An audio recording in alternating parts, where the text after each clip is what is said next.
करते हैं आज के अपने जीएस के सेशन को। और आज का जो जीएस का सेशन है, हमने कल इसमें मौर्यन साम्राज्य कर लिया था। मौर्यन साम्राज्य में हमने फाउंडर के बारे में पढ़ा, दैट इज चंद्रगुप्त मौर्य।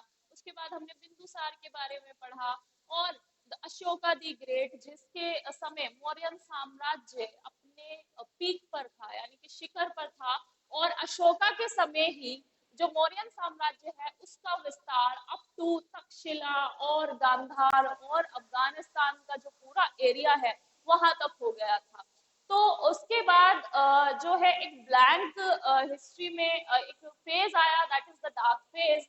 और वो डार्क फेज हम इसलिए भी कहेंगे क्योंकि उस समय जो स्टेबलाइजेशन है political condition in the north west India, वहां पर बहुत स्टेबल नहीं थी पॉलिटिकल कंडीशन, और वहां पर हमले होते रहते थे। तो उस समय जो बैक्ट्रियंस थे, जो कि सीरिया प्रेजेंट डे में है, उसे कहते थे, उसे पुराना नाम उनका बैक्ट्रिया या पर्थिया उसे कहते थे। तो सीरिया जो प्रेजेंट डे में है वो पर्थिया या बैक्ट्रिया नाम से जाना जाता था। तो वहां से भी हमले हुए, और उस बीच में बहुत छोटी छोटी डायनेस्टीज यहाँ पर थी। कौन कौन सी थी? जैसे कि हमने शुंग डायनेस्टी के बारे में बात करी। पुष्यमित्र शुंग ने लास्ट मौर्यन रूलर बृहद्रथ को मार दिया था। उसके बाद उसने शुंग डायनेस्टी स्थापित की। फिर शुंग डायनेस्टी के राजा को, जो लास्ट में बचे, जिसका नाम था देवभूति, उसको कण्व डायनेस्टी के वासुदेव ने उसकी हत्या कर दी थी। उसके बाद कण्व डायनेस्टी ने 45 वर्ष तक राज किया था यहाँ पर अराउंड। और उसके बाद जो है एक ब्लैंक फेज रहा है। अब वो ब्लैंक फेज कौन सा रहा है उसी के बारे में हम बात करेंगे। ये वो समय था जब हमारे यहाँ पर फॉरेन इन्वेजन फिर से स्टार्ट हो गए थे। अलेक्जेंडर के बाद फिर से जो है फॉरेन इन्वेजन स्टार्ट हो गए, और इस बार ग्रीक्स ने, इस बार जो है पर्थिया से, सीरिया से हमले हो रहे थे। और ये लोग कौन थे? ये बैक्ट्रियंस थे, जिनको शख्स के नाम से जाना जाता है और कुशांस के नाम से जाना जाता है, जिसमें बहुत कुशांस में बहुत इंपॉर्टेंट रूलर के बारे में हम पढ़ेंगे जिसका नाम था कनिष्क। तो कैसे हमारी हिस्ट्री चेंज हो गई और किस तरह के बदलाव आए वो हम सब पढ़ेंगे आज की क्लास में। तो आज की क्लास का जो टॉपिक आप डालेंगे, शख्स और कुशान डाल लीजिए, क्योंकि आज हम इन्हीं के बारे में पढ़ेंगे, शख्स एवं कुशान। शक एवं कुशान।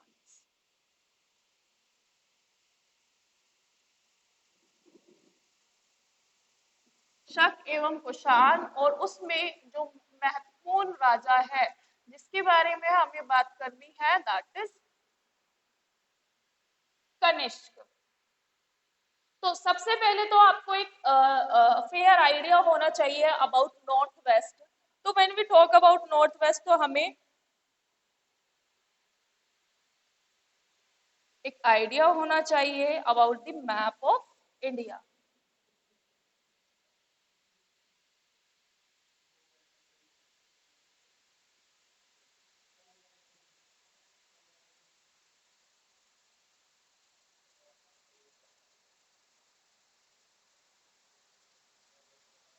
मैप जो है आपको इसके बारे में सिर्फ इतना आइडिया होना चाहिए कि उस समय कोई बांग्लादेश नहीं था। उस समय हमारी बाउंड्री जो है वो काफी वाइड थी, और इंडिया की जो प्रेजेंट पोजीशन है वो वैसी नहीं थी जैसी अब है।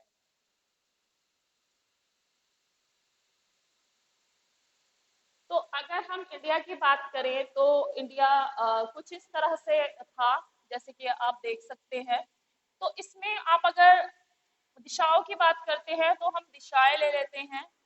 दिशाओं में आपको पता ही है, ये ईस्ट है, ये वेस्ट है, ये नॉर्थ है और ये साउथ है। फिर अगर हम यहाँ पर करेंगे तो ये क्या हो जाएगा? North east. ये क्या हो जाएगा? ये हो जाएगा साउथ ईस्ट। ये हो जाएगा साउथ वेस्ट, और ये क्या हो जाएगा फिर? North west. तो हमारे पास जो हमले हो रहे थे वो इंडिया की इस साइड से हो रहे थे, that is the north west. तो नॉर्थ वेस्ट से हमले हो रहे थे। अब नॉर्थ वेस्ट से ही हमले क्यों हो रहे हैं, क्या कारण है, ये भी तो पता होना चाहिए। तो देखो, अगर हम यहाँ की बात करें, यहाँ से तो कोई हमला करने की हिम्मत ही नहीं कर सकता, वो जिंदा ही नहीं आ पाएगा। क्यों? यहाँ पर क्या है? द ग्रेट हिमालयाज, हिमालय को तो कोई पार कर ही नहीं सकता, है ना। तो हिमालय से हमले करना नामुमकिन है।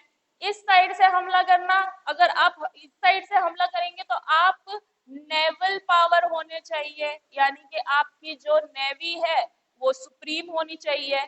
और उस समय की जो है ज्योग्राफिकल जो कंडीशंस थी और पॉलिटिकल कंडीशन थी, उसमें इतने डेवलपमेंट भी नहीं हुए थे, आविष्कार भी नहीं हुए थे, तो नेवी तो किसी की सुप्रीम नहीं थी। यहाँ से इतना बड़ा हमला करना बहुत इम्पॉसिबल था। अब बचा क्या? तीनों तरफ यहाँ पानी है, इस साइड से हमला नहीं किया जा सकता, इस साइड से नहीं किया जा सकता, नॉर्थ ईस्ट से, क्योंकि यहाँ तक भी हिमालयाज ही है, तो कोई भी यहाँ से हमला नहीं कर सकता। अब बचा क्या?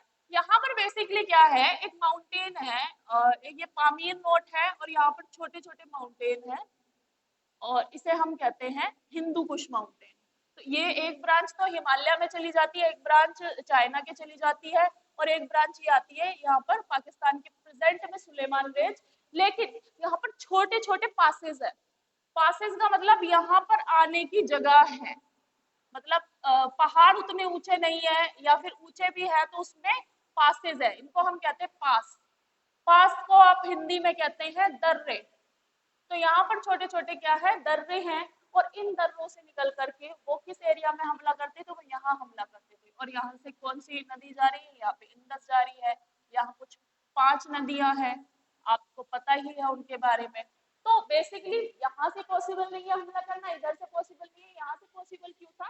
क्योंकि यहाँ से सीधे दर्रे हैं, छोटे माउंटेन है, और प्लेन्स हैं। बेसिकली क्या है, इतनी टोपोग्राफी यहाँ की इतनी रग्ड नहीं है, पत्थरीय चट्टाने इतनी नहीं है, यहाँ से आसानी से प्लेन से हमले किए जा सकते हैं। तो बेसिकली हमले जो हुए वो सारे यहाँ से हुए। तो सबसे पहले हम पढ़ेंगे बैक्टीरियंस कौन थे। तो बैक्टीरिया से हमले हुए हैं, बैक्टीरियंस या फिर परथिया। तो ये बेसिकली कोई नहीं, ये सीरिया से बिलोंग करते थे बैक्टीरियंस।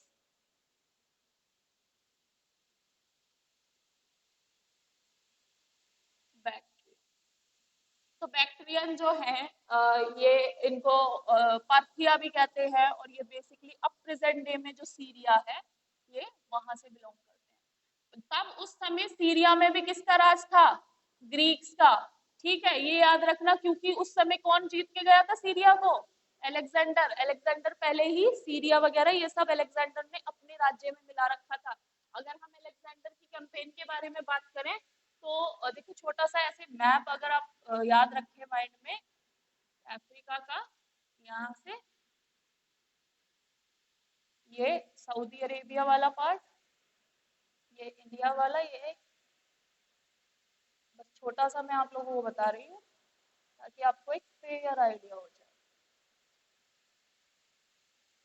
ब्लैक सी, यहाँ पर था इसका ग्रीस, अलेक्जेंडर का। ठीक है, तो देखो अगर आप इस वाले एरिया की बात करेंगे तो अलेक्जेंडर की कैंपेन यहाँ से शुरू हुई थी, ग्रीक से। ग्रीक से उसने पहले ये वाला राज्य जीता पूरा, फिर यहाँ पे वो वापस गया, ये सीरिया ये सब ये जीतने के बाद उसने इंदस तक जीत लिया था। तो बेसिकली यहाँ तक पूरा राज्य किसका था? अलेक्जेंडर का। और अलेक्जेंडर की नॉलेज के हिसाब से क्या था? भारत के ईस्ट में क्या है?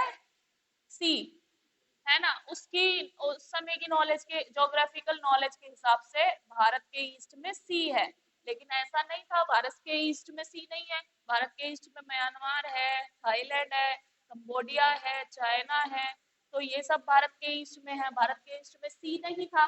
तो बेसिकली अलेक्जेंडर ने ये पूरा एरिया जीता हुआ था, और फिर जो दोबारा हमले इंडिया पर हुए, यानी कि भारत पर, वो यहाँ से हुए, यानी कि इस एरिया से, नॉर्थ वेस्ट फ्रंटियर से हमले हुए। तो यहाँ पर कौन बैठे थे? यहाँ ग्रीक्स थे। ग्रीक्स में सबसे पहले नाम आता है, आप एक पर्सन का नाम रखेंगे याद, मिनेंदर। तो मिनेंदर जो है ये सबसे पहले इसने हमला किया, मतलब सबसे पहले नहीं, ये था वहां का राजा और सीरिया का। और इनकी जो राजधानी है वो दमेस्कस थी। दमेस्कस आज आज भी वहां पर है। और मिनेंदर जो है, इसका फेमस वर्क आप याद रखेंगे, मिलिंदा पानो, ये पूछा जाता है, मिलिंदा पानो। तो मिलिंदा पानो बेसिकली एक संवाद है, मिलिंदा पानो।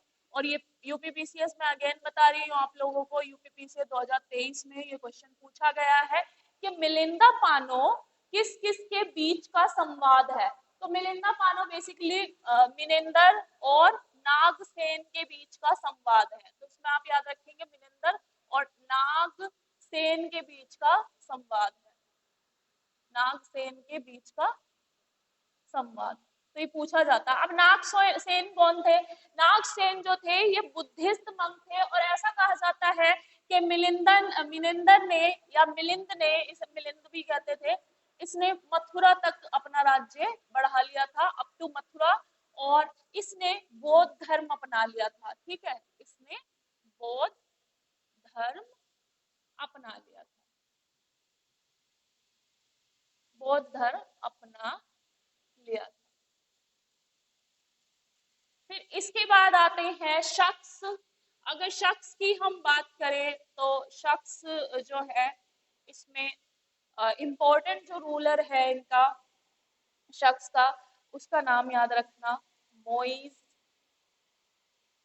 या फिर इसे हिंदी इंग्लिश में इसको लिखते हैं MAUE, मोइज। तो मोइज जो है शख्स का इम्पोर्टेंट रूलर था, यानी कि बहुत महत्वपूर्ण रूलर था, जिसने यहाँ पर शख्स जो है इनकी स्थापना की थी। और मोइज ने जो शख्स है वो दो तरह के थे, एक तो वेस्टर्न क्षत्रप और एक नॉर्दर्न क्षत्रप। तो नॉर्दर्न क्षत्रप यानी कि उत्तरी क्षत्रप कौन थे और ये वाले कौन थे? तो जो वेस्टर्न क्षत्रप थे उनका राज्य यहाँ था अप टू महाराष्ट्र, तो इसको हम कहते थे वेस्टर्न क्षत्रप। जो यहाँ तक राज्य कर रहे थे उन्हें वेस्टर्न क्षत्रप कहते हैं शख्स में। और जो तक्षशिला से राज्य कर रहे थे, तक्षशिला, इनको हम कहते थे नॉर्दर्न क्षत्रप।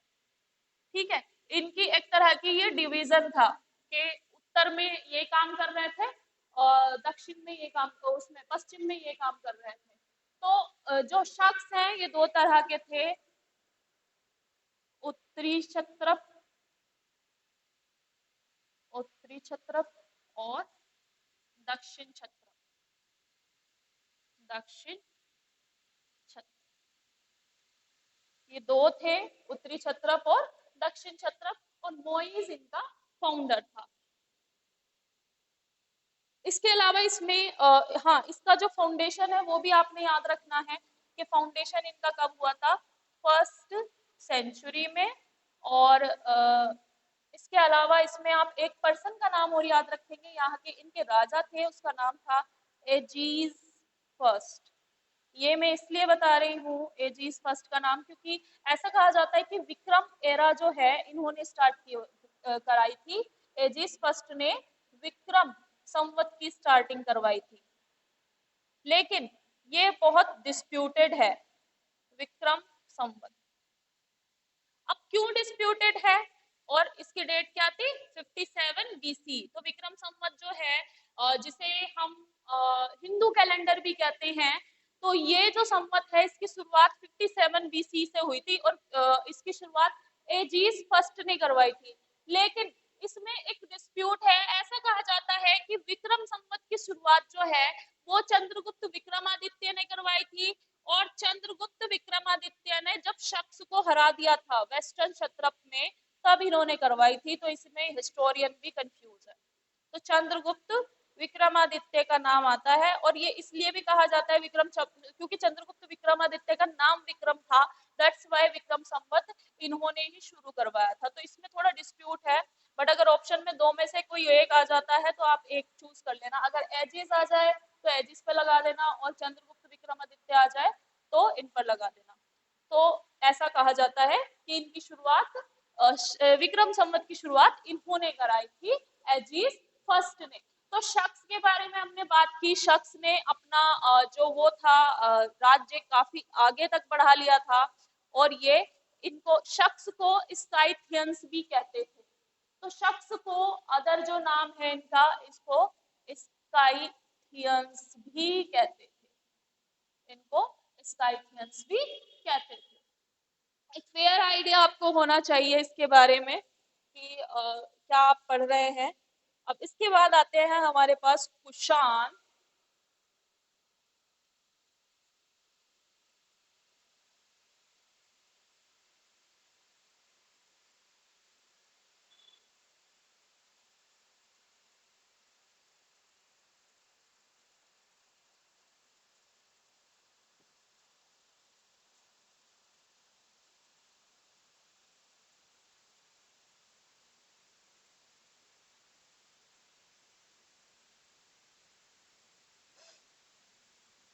कनिष्क कुषाण से बिलोंग करते थे, तो उसके बाद हमारे पास है कुषाण। अब कुषाण में कौन थे? तो कुषाण का फाउंडर जो है वो कहा जाता है कुजुला को।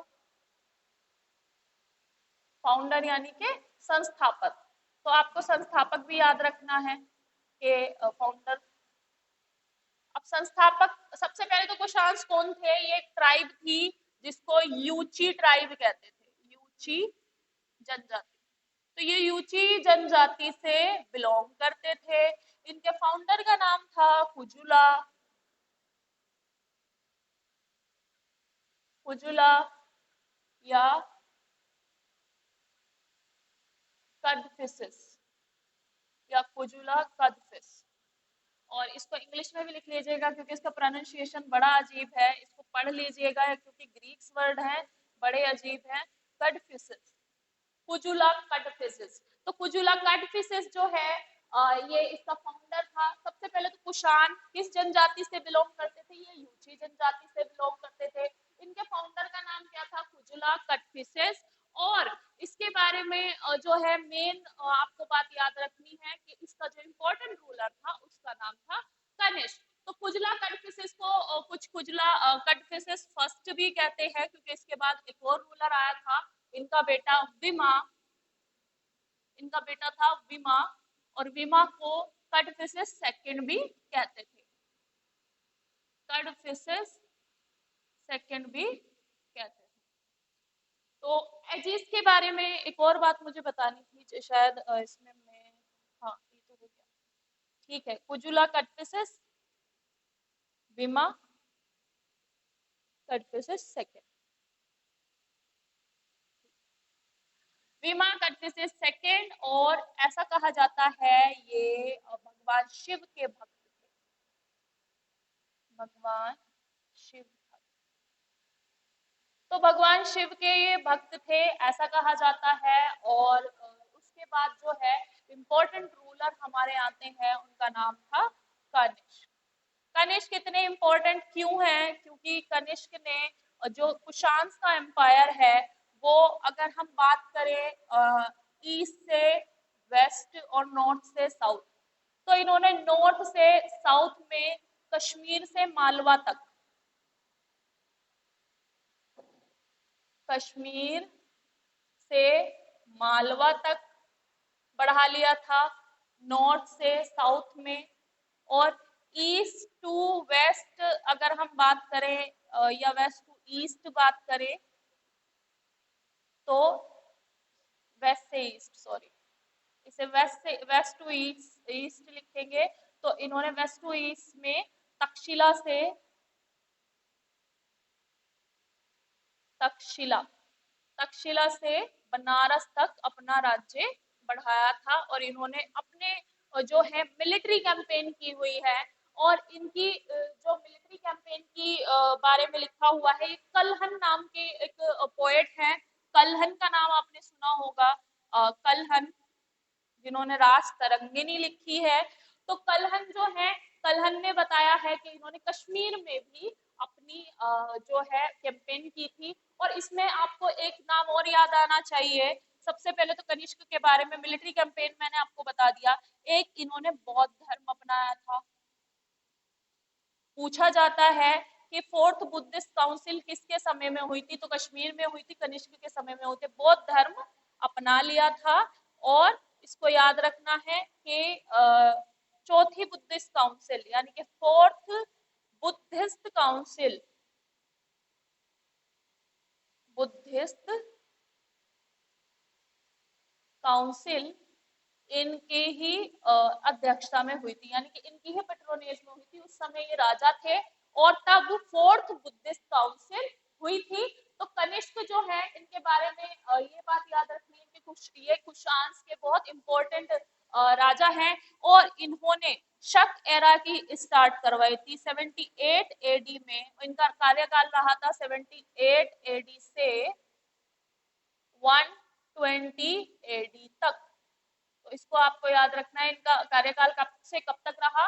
78 एडी से 128 एडी तक रहा और 78 एडी में इन्होंने शक एरा स्टार्ट कराई, जिसे हम शक संवत भी कहते हैं। तो शक संवत जो है ये इन्होंने शुरुआत इसकी करवाई थी। लेकिन जो हमारा हिंदू कैलेंडर है प्रेजेंट में, जो कि कल उसका नववर्ष भी था, आप लोगों को पता होना चाहिए। तो उसमें विक्रम संवत बहुत डिस्प्यूटेड है, क्योंकि एजिस फर्स्ट को कुछ लोग कहते हैं एजिस फर्स्ट ने स्टार्ट करवाया, कुछ लोग कहते हैं विक्रम ने स्टार्ट करवाया।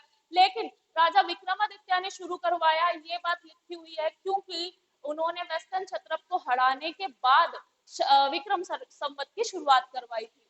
तो शक संवत की जो है इन्होंने आरंभ करवाया था, शक संवत आरंभ कराया, शक संवत आरंभ कराया। तो इसमें आपको ये इंपॉर्टेंट बात याद रखनी है। अपार्ट फ्रॉम दैट इनका एक और कुछ पॉइंट है जो कि मुझे आपको बताना है, दैट इज हाँ दैट इज कि चीन का एक जनरल था, दैट इज द पांचो। चीनी एक जनरल था, उसका नाम था पांचो। इन्होंने पांचो को हराया। इवन चीन का जो जनरल था पांचो, उसे भी इन्होंने हरा दिया था। और इन्होंने इनके राज्य में एक वो थे, क्या बोलते हैं उसे, लेखक, उसका नाम था अश्वघोष। और अश्वघोष ने लिखी थी बुद्ध चरित्र। तो पूछा जाता है कि बुद्ध चरित्र किसने लिखा, बुद्ध चरित्र किसने लिखा? तो अश्वघोष ने बुद्ध चरित्र लिखा है। अपार्ट फ्रॉम दैट इनके ही राज्य में गांधार स्कूल ऑफ आर्ट और मथुरा स्कूल ऑफ आर्ट की शुरुआत हुई थी। तो इसमें याद रखना इनके बारे में कि Gandhara school of art, Gandhara एवं मथुरा स्कूल आर्ट इन्हीं के समय स्टार्ट हुए थे। तो गांधार स्कूल ऑफ आर्ट और मथुरा स्कूल ऑफ आर्ट, जैसे कि आपको पता है, जैसे कि मैंने बताया आपको कि जो कनिष्क थे, इन्होंने बौद्ध धर्म अपना लिया था।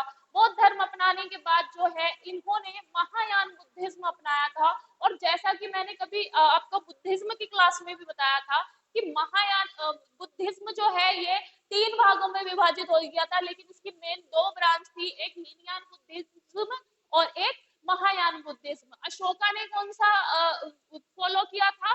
अशोका ने हीनयान बुद्धिज्म फॉलो किया था और कनिष्क ने महायान बुद्धिज्म। हीनयान बुद्धिज्म में जो बुद्ध की फिलोसफी है सिर्फ उनको फॉलो किया गया और कोई बाह्य आडंबर नहीं था। बाह्य आडंबर मतलब कि कोई मूर्ति पूजा नहीं थी, कोई किसी तरह का चढ़ावा नहीं दिया जा रहा था, ये फूल नहीं दिए जा रहे थे, या फिर जो डिवोटी है उनसे कुछ भी नहीं लिया जा रहा था, धन या कुछ भी किसी तरह का गिफ्ट। लेकिन on the other hand Mahayana Buddhism में मूर्ति पूजा स्टार्ट हो गई, गौतम बुद्ध की मूर्तियां बननी स्टार्ट हो गई और उसमें फिर उनको डिवोटी जो है, मोंक्स जो है, बड़े बड़ी डिमांड करने लगे उसकी, जैसे कि दान की, या फिर जो भी डिवोटी होते हैं भक्त, प्रसाद चढ़ाया जाने लगा। मतलब बहुत सारी चीजें ऐसी जो ब्राह्मणिज्म में फॉलो होती थी वही बुद्धिज्म में भी आ गई। इस वजह से जो है बुद्धिज्म का हमारे यहाँ भारत की धरती पर से एक तरह से कह सकते हैं कि ये विलुप्त हो गया। विलुप्त का मतलब कि कुछ ही लोग इसके अनुयायी हैं। और ये कहाँ चला गया फिर बुद्धिज्म? ये अब present day China, Thailand, Myanmar, यहाँ पर इसके फॉलोवर हैं और जापान तक भी ये पहुंच गया। तो इसको सेंट्रल एशिया तक जो है प्रचार करने का श्रेय किसे जाता है? वो कनिष्क को जाता है। कनिष्क ने इसे सेंट्रल एशिया तक इसका प्रचार किया था। तो इसमें आपको इतनी ही बातें याद रखनी है बौद्ध धर्म को लेकर के महायान बुद्धिज्म इन्होंने अपना लिया था और हमारे यहाँ पर बहुत सारे हमले हुए हैं। इसमें इसमें मिनेंदर का नाम आपको याद रखना है, इन्होंने मिलिंदा पानो नागसेन में लिखी है, नागसेन का, और इनका जो संवाद है मिलिंदा पानो में लिखा हुआ है, जो कि पिछले एग्जाम्स में भी आया है। फिर मथुरा तक इनकी पावर थी, इन्होंने भी बौद्ध धर्म अपना लिया था। फिर शख्स आए, शख्स में मोइज था और इसका ये स्काथियंस थे, और ये उत्तरी क्षत्रप और दक्षिणी क्षत्रप में विभाजित था।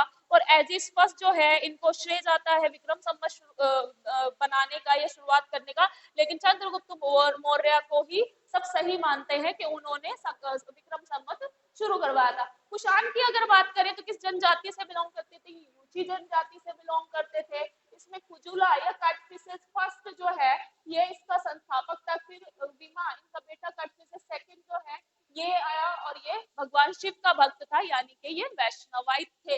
लेकिन उसके बाद कनिष्क आया, और कनिष्क ने क्या किया?